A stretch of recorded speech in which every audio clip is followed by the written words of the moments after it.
You were just beginning to tell us about Adam's Chronicles. I don't really remember how I got involved in that. The woman who produced it, whose name I cannot remember, uh, what was her name? Not terrible. I hadn't tried to think of it until this minute. She was a very bright woman, and she had this whole idea of doing this long series, for which she was greatly to be commended. Uh, it was a difficult show to do. I was assigned to. She wanted to do a history of the Adams, the historical Adams family, from John and Abigail in the Revolutionary War down through Sherman Adams and all the current Adamses that are alive, whose names I don't even remember, in about a 13 or 14 part series for public television, is what it was. And she was, again, we were working for minimum, but that was all right. This was I never minded working for minimum, except if I didn't see that something was, that it wasn't going well, as in some projects. But there was a certain amount of giving back that you always had to do if you were a successful writer in any medium, I think. And this was very worthwhile, and it was good. It was going to be used in schools, and it was going to be used for historical purposes. And so I was glad to do it. And I was rather dismayed when I found I was to write about John Quincy Adams, because he always seemed to be such a stick in the mud, or whatever that expression is. He's a stuffy man. And I thought, well, he doesn't sound like much fun, until I got to reading about him and discovered fun. He was a laugh riot. I loved him. I used to call him Johnny Q, which the historians did not appreciate. They didn't like it that I was calling their John Quincy Adams. I said, well, Johnny Q always felt this way. But doing research, I don't like research, as I've said, and I think that you can get too much research. So I asked for a history of the Adams family up through John, and up through his children, actually. And then a book focusing on his life. Now, in addition to that, he had 19 volumes of diaries and I think 17 volumes of journals. One was public and one was private, and I had to scan all those. I didn't read them all. But I got to work on it to find the stories, and it was so easy to find the stories because he was really a remarkable man who never was meant to be president. And Adams was put in the crib, and they said, you've got to be president. And so the poor man, the time came and he was president, and he was not a good president. And then he left the White House, and he was asked to run for the House of Representatives from Quincy, Massachusetts, and he did. And his wife said, how? You've been president. How can you go into the House of Representatives? He said, I needed the per diem, that they give me every day, expenses. Fabulous sense of humor. And of course, there he bloomed. He became known as Old Man Eloquent. He loved the ladies. He could flatter them and flirt with them. He was the first man to get the word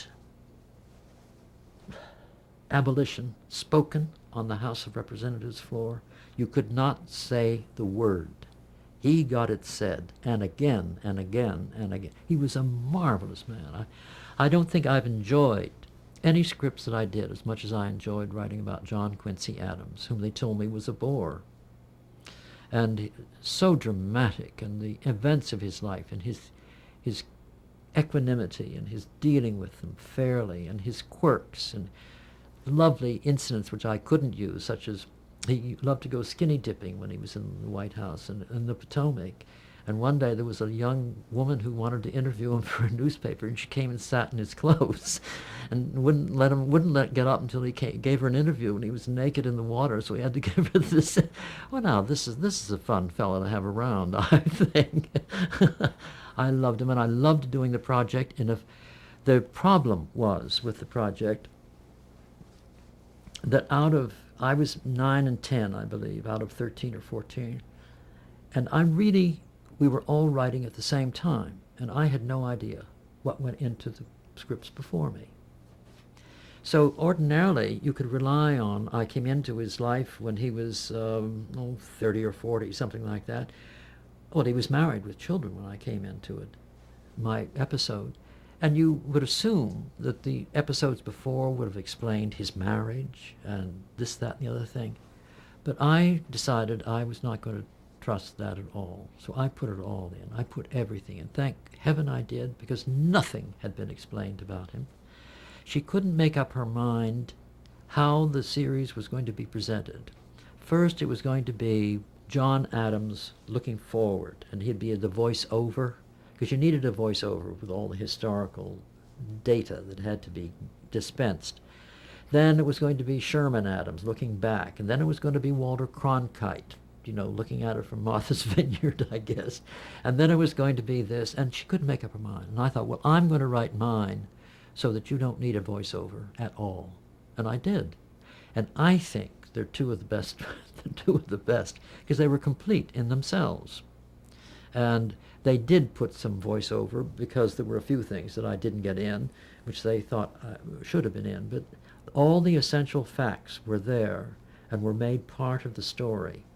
And I loved doing it. It was one of the most rewarding television things I did. And I'm, in a way, for that reason, I'm so glad it was my last, because from my point of view, I went out with fun. And also, there's very little of my writing, looking back, that I really like. Very little. Really? Yes, not much. 10 minutes Why? here, 5 minutes there. Why is that? But two of my favorite scenes are in the Adams Chronicles. Oh, why is it hard for you to look back? Well, I just think they should have been better. The $5 bill is the only full play that I like. All the Way Home, it was very hard for me to look at All the Way Home for years. Now I'm used to it. I can look at it because I think I should have done better. I won't say why. I don't really want to particularly go into it, but I just think I should have done better. And I had that feeling about most of the things. You see, nothing that you did for live television, did you ever have the feeling that it was complete? You always said, if only I could have 3 more days to straighten out that second act, but you can't have 3 more days. You got to go on the air. And so that you always came out of the plays with a sense of incompleteness. No matter how good they were, you always felt that you could have done better given the chance. And maybe that feeling becomes habitual, I don't know, but I always have had that feeling. But I loved the Adams Chronicles, and I loved both of them, both episodes all the way through. But there are 2 little scenes that I just treasure. And I think that I'm so glad that I wrote those little scenes. One of them is it's an exposition scenes. They're always deadly. And when John Quincy was in a hotel in New Haven, it was about the Amistad. He defended the slaves on the Amistad before the grand jury. And they were in a prison in, this new movie about the Amistad. There's a brand new movie that somebody's done. Spielberg has done, yes. Well, John Quincy Adams defended them. They were up for mutiny and murder. And he got them sent back. He got them sent back to the island where maybe they were sent to Spain, but they did not execute them or put them in prison or anything. And he was in a hotel in New Haven, and he had to be taken to the jail. Well, I had to get some exposition out here, so I manufactured a Yale student, a senior, who comes to pick him up. And it was played by Tom Hulse. And he was superb, but it was a nicely written scene, too. He is so pompous and and affected, and so endearing. And John Quincy finally takes his arm because he knows that this boy has come to protect him. So he's going to let him protect him. Well, it's a dear scene, and it's all exposition. I think it's my favorite scene of any I've ever written. I just love it. I'm surprised that looking back at some of those live dramas that you is it a matter of you constantly want to revise them? No, I don't want to even touch them. People are always writing me letters and saying, we're going to revive these old plays, and I write back and I say, why in the name of heaven would you want to revive them? They were of their period. Some of them were very good. The Out of Towners was a dear play, and I liked them, but I never was really kind of thrilled with anything that I'd written until I wrote the Adams, and Tom Hulse came into my life. Well, what do you, what does golden age of television mean to you? Oh, that's a very good question. And I wish that we would remove the so-called golden age. Take out that. A golden age is a flowering, plain and simple, historically, artistically, it is a flowering. It is not a zenith. It has never been considered a zenith. It is a flowering. And that is what television was doing in the 50s. It was flowering. They say we've got a new golden age. Well, you can't have another golden age. You only get one because you only flower. Not an annual or whatever you call a flower that's going to come up every year. But I call it the golden age because it was. And I also say that it was a decade of opportunity. Never, to my knowledge, at any point in the history of this country, was there such a chance for talent. As I said, if you could write, you couldn't help but get discovered. Hanging on was another matter, but you could get discovered. Same with actors. It used hundreds of actors every week. Never, anywhere, at any time, was there so much work for creative people. And that's pretty golden. I always say there was gold dust in the air. And as long as men like Fred Coe were there, and Herb Brodkin, and all the other great producers, and Arthur Penn, and Delbert Mann, as long as they were there, that was a golden time. It was not just, maybe not a golden age, but it was a golden time. And I've reached the point where I really resent this so-called, sneering so-called golden age of television. It's so condescending and patronizing. Why did it end? Well, it ended because there was no longer any need to be live. The live thing was what made it that way. It was the immediacy of it, that wonderful immediacy of the live, and that it was small. I don't mean in scope, but it was small in operation. It was a cottage industry. You knew everybody. I knew all the other writers, and there was something terribly personal about everything that was done. Everybody took a personal interest in it. And the minute everything went on film and became canned, that was all lost. You see, I don't consider, I'm sorry, but I'm just terrible. I became a rebel when I came to live in Heritage Heights. I waited till I was 70 to become a rebel. But I don't consider I Love Lucy part of the golden age of television. I'm awfully sorry, but I don't. She was wonderful, she was funny, but she was movie stuff. It was filmed, and it was movie writers, and it's all movie acting, and so on and so forth. The golden age, for me, is what we are talking about. The plays, and Sid Caesar, and Ed Sullivan, and Martha Ray, and Red Skelton, and Patty Chayefsky. And that is what, to me, is the golden age of television. The people who went out live and faced the audiences of 50 million people and did it. And that took guts. It really did. And they did it mostly without complaining. And there was something really wonderful about being there. And my original idea in life was to write plays for Broadway. And I got there. I've always been glad that I got there. For once, But I find that the big bulk of my life, and what had meant most to me, outside of the Pulitzer Prize, but what has meant most to me were those years in television, which were they were frantic and hectic and impossible and just kind of glorious. And I wouldn't have missed it. I think we talked off camera. Was there a competition between the various writers and the various shows? Well, from my point of view, there was a tremendous camaraderie among the writers. We all, if we didn't love one another, we certainly appreciated one another. And we were in different camps. There was the Studio One camp, that was Rod Serling and Reggie Rose and a few others. And Fred Coe's camp was, but I loved Rod Serling. I had every chance I had, I was with him. He got me onto a newspaper, a television magazine on the editorial board at Syracuse. No, it was Cornell, I think. Anyway, we were good friends, even though we weren't in the same camp. And I don't think there was any jealousy. I never experienced any. I never felt any. I would like to have been as good a writer as Paddy Chayefsky and Horton Foote.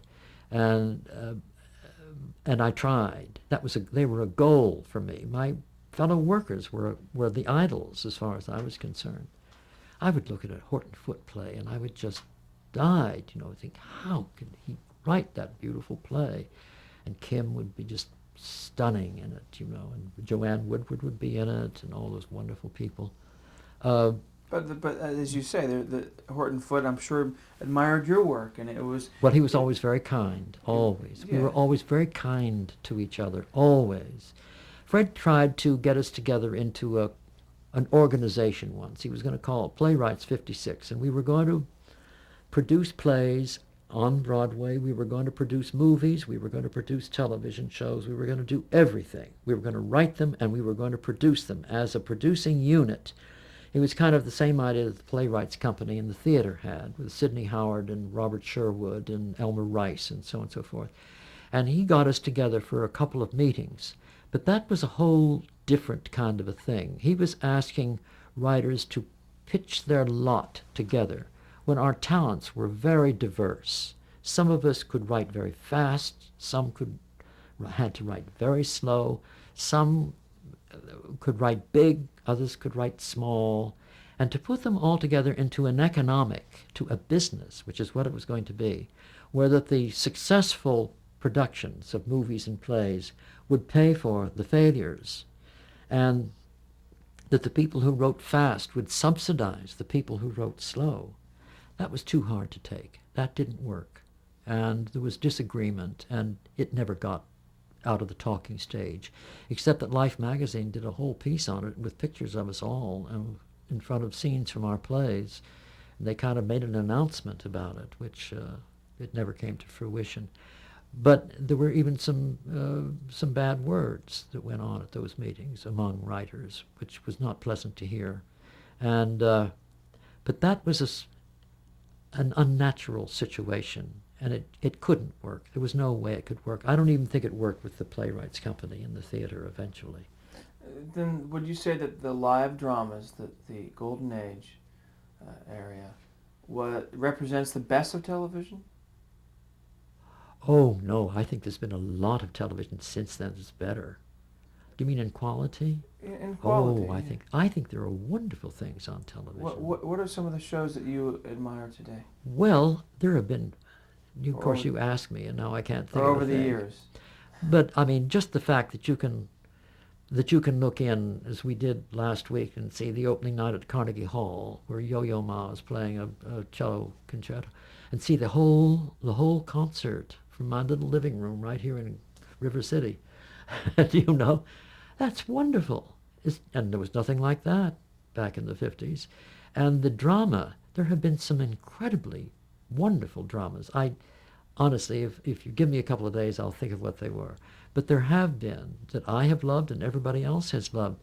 The trouble is that there's just always too much. Television was always too much. There's too much on, too much to be done, too much, and you get surfeited with it, and you lose sight of the wonderful things that have been done. But there have been great plays done on television and great movies made for television. Are there any writers that you admire today in television?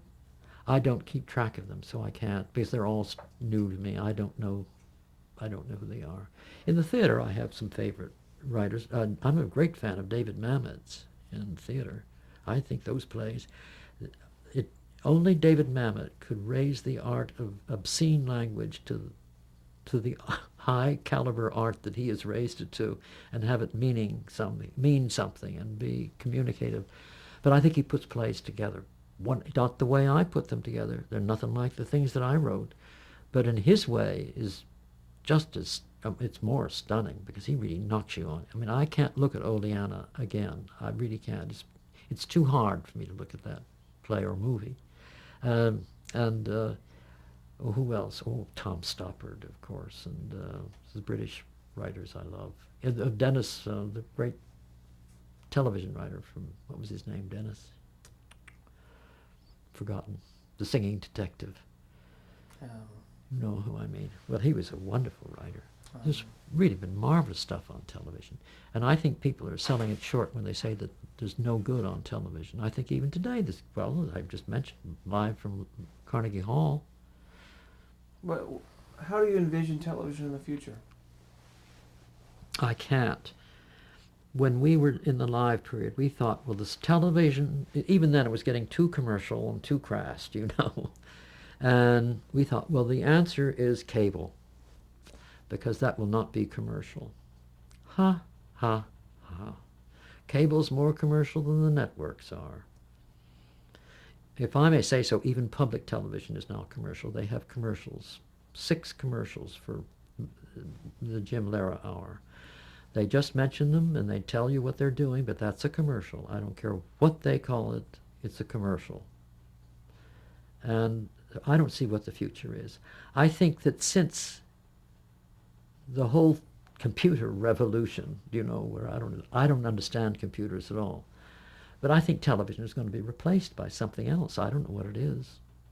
I don't think it's long for this world. Really, even the need to tune into a drama or a set of characters that are going through dramatic situations, you don't think that will? I don't know. I don't know. When you see how the computer games and are catching hold of the youth, the young people, who knows? I wouldn't even deign to predict. I can't possibly. That's certainly, back in But I think the late 40s, early 50s, the writers of movies were saying, well, television's not going to last. Oh, yes, they sure are. There's always people that are... Yeah. But I just think that television will survive, but I don't know what the form will be. And I don't know what you can do about the commercialism, which has now become editorial, because, even back in the live days, I never knew, in my personal experience, of a sponsor who said that I could or couldn't write something. Do you know, actually, the worst time I ever had with the censor was when we did the Sally Field All the Way Home. And I had to go have lunch with Del Mann and the censor over the language in All the Way Home. There were 2 goddams in the script. Now this is for the Hallmark Hall of Fame. No, this is the last one, about 10 or 15, in the early 80s, with Sally Field and William Hurt. It was live. And there were 2 goddams in the script, and the word nigger was used because it was the Old South, and nigger, nigger, black as tar, try to ride an electric car. This is all just stuff from A.G.'s childhood in Knoxville, Tennessee. These were all problems that I was asked to go to London. I said, sure, I'll go to lunch with the censor. He was a wonderful man. He wasn't called a censor, and I've forgotten what he was called. Well, he let us have the niggers. He did. He said, there are black people in my office who will complain, and they will be very angry. But he said it's historically correct. This is the way the South was, and it was part of A.G.'s childhood, and that it has a right to be there. The big trouble was the 2 goddams. And I said to him, well, one of them is an expletive, and I can take that out. The other is an actual loss of faith. The young man says, oh, God, if you exist, I say, God damn you. And I said, that's a boy who is struggling with faith. He's not swearing. And I've got to have it. He said, you can have it. He was wonderful. That's great. He said, but I'll get letters from the Middle West. I wish all the censors were that accommodating. Oh, he was wonderful.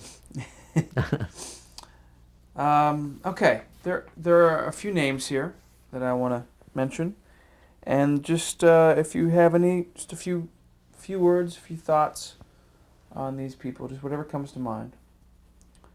Robert Allen Arthur.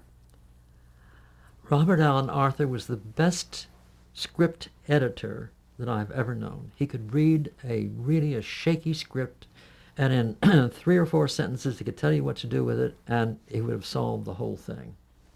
He was a very difficult man to get along with, because he was, I don't know why, because I never knew him well, but he just was. He was, I guess, I don't know, opinionated, or I guess there was a touch of arrogance there. I always got along with him pretty well. He used to kid me an awful lot, and I don't mind it if you kid me. As long as you don't laugh at me, I don't mind being kidded. But he was a miracle man with a script.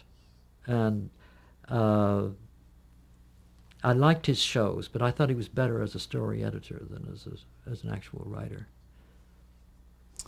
Lauren Bacall. Lauren Bacall? Well, she's an absolute darling, my goodness. In The Petrified Forest, um, they keep quoting from Francois Villon in the play, and I scoured the second-hand bookshops of Hollywood Boulevard for a volume of Francois Villon's poetry, which I gave to her on the evening of our performance. She was a lovely person to work with. I've heard people say that she's difficult and problematical, but I certainly never saw that at all. And she gave us a wonderful party at their house, and they had a few of the neighbors in, like Judy Garland and Frank Sinatra and Spencer Tracy, and I'm just a kid from Ohio. And I used to see her every once in a while. I used to run into her in an airport, and she'd always stop and talk. I just enjoyed knowing her more than I can say. And on the other hand, Humphrey Bogart. Well, I think I've told you in the text about Humphrey Bogart. In the final analysis, Humphrey Bogart was a complete gentleman, and I really mean that. He was. He was fair. He had a sharp tongue, and he loved to tease. He loved it. And he loved it best if you responded. If you didn't respond, that kind of disappointed him. He liked you to come back at him, you know. But I enjoyed knowing, and he was wonderful. He was a natural actor. He didn't have to work very hard, I don't think. Or maybe he'd worked so hard that by then he didn't have to. But he was, and aside from the differences that I had about language and some of the lines, which were perfectly natural, I understood them. Kurt Canfield. Kurt Canfield was, of course, my great teacher, and he did so much to put me on the right track, do you know? And he brought me up to Yale to teach. I did my first teaching job at Yale Drama School. Kurt asked me to come up and teach a course in television writing, which I did. And I knew him, and I knew his wife, and I knew his daughter. I still know his daughter she lives down in Cambridge. And I went to Amherst last year. They dedicated a room in the theater as the Kurt Canfield Lounge, and I made a little speech, and some other people came. And I admired and loved him very much. He was a distant man. He was not an easy man to get close to at all. But I think I got as close to him as it was possible to do, and he always took a great interest in everything that I did. And I thought he was a good friend, besides being a good teacher. I learned everything I know about the theater I learned at Amherst College. At Yale, they were just repeating what I already knew.